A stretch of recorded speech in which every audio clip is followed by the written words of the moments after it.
A randomised clinical trial starts when scientists and doctors have a question about the way in which medicine works. So they come together to work out a way to answer that question.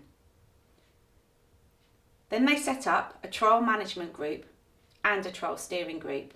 And the trial steering group's job is to make sure that everyone who is part of the clinical trial is kept safe. Once they've decided how they can answer this question about medicine, they go to a bigger group of doctors and ask them to recruit some of their patients to be part of this clinical trial. When patients are being recruited, they should be given very clear patient information so they understand everything that's going to happen. And they should be told that if they decide they don't want to be part of this, that doesn't matter. It has to be their choice. So the patients that are given this information and asked to be part of the clinical trial have a bit of time to think about it and decide.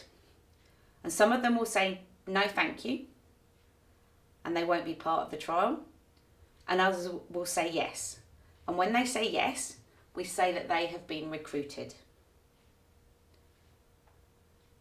Because this is a randomised clinical trial, it means that then the patients that have been recruited need to be randomised. And this means being split into 2 or more groups. And these are sometimes called arms. So a clinical trial might have 2 or 3 or 4 different arms. In each of those different groups or arms, the patients will take different types of medicine.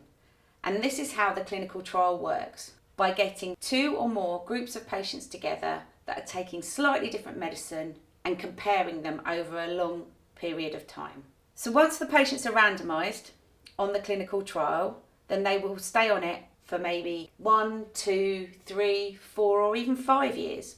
During this time, some of the patients might decide that they don't want to be on the trial anymore. Maybe there's personal reasons or because they're not enjoying it. It's important that patients know that they can leave a clinical trial at any time, and this is not a problem. During a clinical trial, the patient should see their doctors regularly to check that everything is okay. If things aren't okay for someone and they want to leave the clinical trial, they are allowed to leave at any point, and that this should not be a problem.